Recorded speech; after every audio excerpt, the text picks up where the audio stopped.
Shalom anak-anak muda yang dikasihi Tuhan. Kembali hari ini saya menjumpai teman-teman lewat media.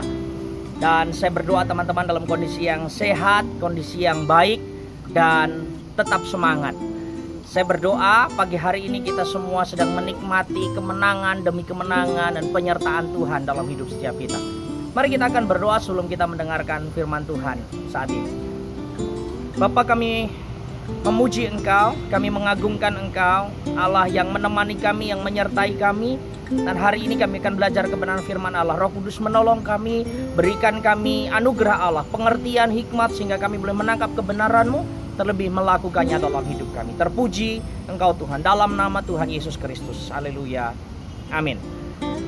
Teman-teman, dalam kitab Yesaya dituliskan ada seorang raja bernama Ahaz. Raja ini seorang raja Yehuda, dan dia hari itu sedang menghadapi situasi yang sulit. Dia dikepung oleh dua musuhnya dan dia tidak mengerti apa yang dilakukan. Nah, mari kita akan lihat bersama-sama tentang catatan ini dan apa yang kita bisa pelajari dari sana. Yesaya pasal yang ke-7 ayat 1 sampai yang ke-4. Saya akan membaca buat kita semua. Yesaya pasal 7 ayat 1 sampai yang ke-4. Dalam zaman Ahaz bin Yotam bin Usia raja Yehuda, maka Rezin raja Aram dengan Pekah bin Remalia raja Israel maju ke Yerusalem untuk berperang melawan kota itu. Namun mereka tidak dapat mengalahkannya. Lalu diberitahukanlah kepada keluarga Daud, Aram telah berkemah di wilayah Efraim. Maka hati Ahaz dan hati rakyatnya gemetaran ketakutan seperti pohon-pohon hutan bergoyang ditiup angin. Berfirmanlah Tuhan kepada Yesaya, baiklah engkau keluar dan menemui Ahaz, engkau dan Shear Yasbus, anakmu laki-laki, ke ujung saluran kolam atas, ke jalan raya pada padang tukang penatu. Dan katakanlah kepadanya, kepada Raja Ahaz maksudnya, teguhkanlah hatimu dan tinggallah tenang.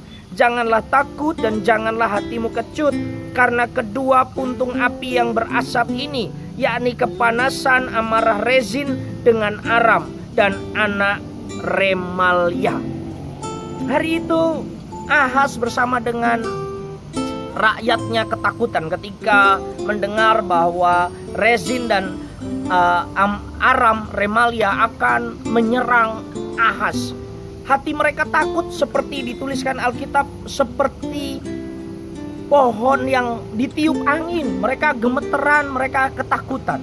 Tetapi Tuhan berfirman kepada Yesaya, berkata, teguhkanlah hatimu dan tinggallah tenang. Janganlah takut dan kecut hatimu. Tuhan tahu apa yang dialami Ahaz, dan dia berkata, jangan takut, jangan tawar hati. Tetapi apa yang dilakukan oleh Ahaz? Ketika Yesaya menyampaikan firman Tuhan ini, Ahaz tidak percaya kepada firman itu. Ahaz tidak yakin bahwa itu datangnya dari Tuhan. Ketika Yesaya menyampaikan itu, bahkan Yesaya berkata, mintalah tanda kalau tidak percaya ini dari Tuhan. Ayat 10, Yesaya pasal 7 ayat 10 berkata begini, Tuhan melanjutkan firman-Nya kepada Ahaz, katanya, mintalah suatu tanda dari Tuhan Allahmu, biarlah itu sesuatu dari dunia orang mati yang paling bawah, atau sesuatu dari tempat tertinggi yang dari atas. Tetapi Ahaz menjawab, aku tidak mau meminta, aku tidak mau mencobai Tuhan. Ahaz berkata seperti itu bukan karena dia beriman, tetapi karena dia tidak yakin dengan apa yang disampaikan oleh Yesaya.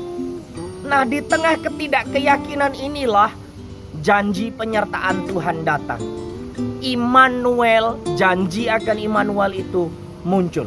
Yesaya pasal 7 ayat 14 berkata, sebab itu Tuhan sendirilah yang akan memberikan kepadamu suatu tanda. Sesungguhnya kepadamu suatu pertanda. Sesungguhnya seorang perempuan muda mengandung dan akan melahirkan seorang anak laki-laki, dan dia akan menamakan dia Immanuel. Ternyata kata Immanuel itu berangkat dari kisah ini. Ketika Ahaz diserang oleh dua raja dan dia mengalami ketakutan, tetapi dia tidak mempercayai bahwa ada firman Allah, ada Tuhan yang akan menyertai dia. Ahaz tidak yakin dan muncullah kata Immanuel. Kalau kita menelisik Alkitab, kita menemukan kata ini di Perjanjian Baru. Di kisah kitab Matius pasal 1 ayat 23 dan seterusnya. Di sana dituliskan bahwa Tuhan berjanji akan menghadirkan satu pribadi dan seseorang yang akan dipakai Tuhan itu harus menamakan dia Immanuel. Kisah apakah itu? Kisah Natal, kisah kelahiran Tuhan Yesus. Ketika Yesus lahir, Immanuel itu muncul. Ketika Yesus hadir, maka janji Immanuel itu menjadi tergenapi. Maria dan Yusuf dipakai Tuhan.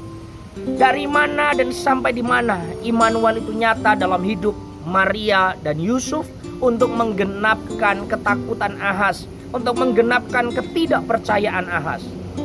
Mari saya akan menunjukkan di dalam Matius pasal yang pertama ayat yang ke-23 dan seterusnya. Di sana dituliskan seperti ini. Sesungguhnya anak dari itu akan mengandung dan melahirkan seorang anak laki-laki, dan mereka akan menamakan dia Immanuel, yang berarti Allah menyertai kita.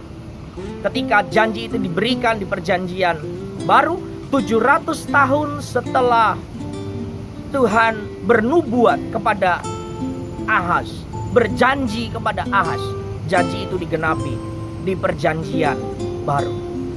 Maria dan Yusuf dipakai untuk menghadirkan Immanuel itu ke tengah-tengah dunia ini. Tetapi tidak mudah ketika Maria dan Yusuf dalam proses menghadirkan Immanuel ada di tengah-tengah dunia.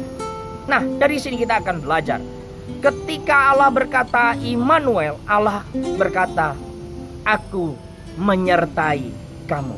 Maria dan Yusuf disertai Tuhan di sepanjang proses ketika mereka dipakai untuk menghadirkan Immanuel itu ada di dunia ini. Satu hal yang saya mau sampaikan teman-teman, dalam kondisi yang seperti ini, Allah berjanji kepada kita semua, seperti janjinya kepada Ahaz, seperti janjinya kepada Maria dan Yusuf, bahwa Allah akan menyertai kita di dalam segala kondisi. Apapun kondisi teman-teman, Allah akan berimmanuel bersama dengan kita. Kabar gembira yang pertama, Allah menyertai kita dalam segala kondisi.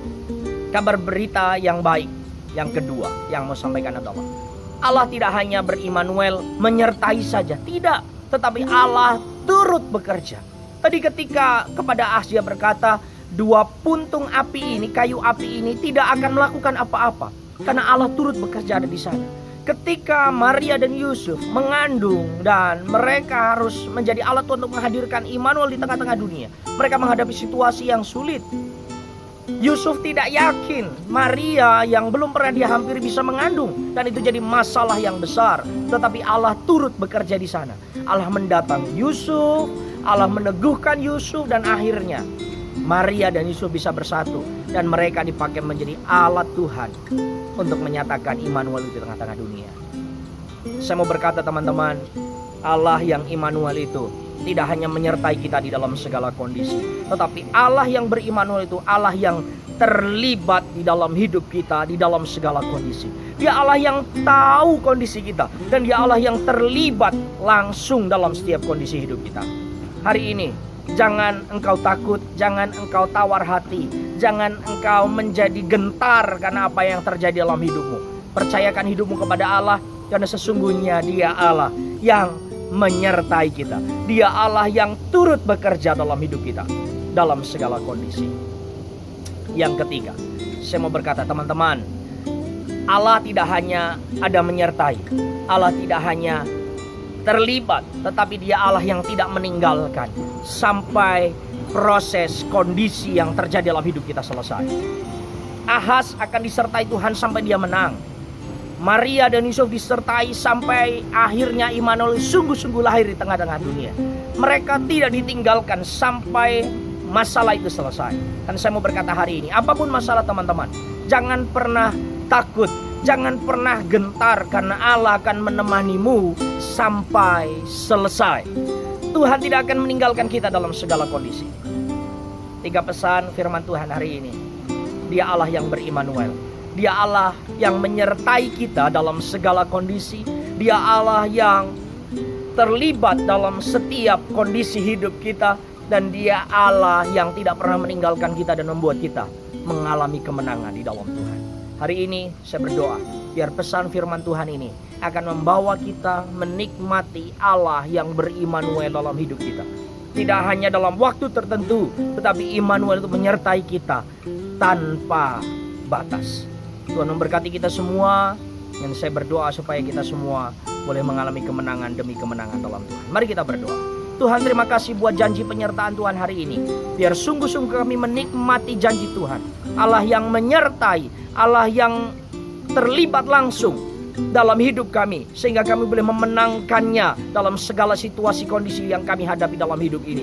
Bahkan kami yakin Engkau Allah tidak pernah meninggalkan sampai proses itu selesai dan kami keluar menjadi orang-orang yang menang. Terpuji Engkau Tuhan, berkati setiap anak-anak muda, biar kami menikmati kemenangan, kami menikmati proses Tuhan, bahkan kami menikmati penyertaan Tuhan dalam hidup setiap kami. Terpuji Engkau Tuhan, dalam nama Tuhan Yesus Kristus kami berdoa dan percaya. Haleluya.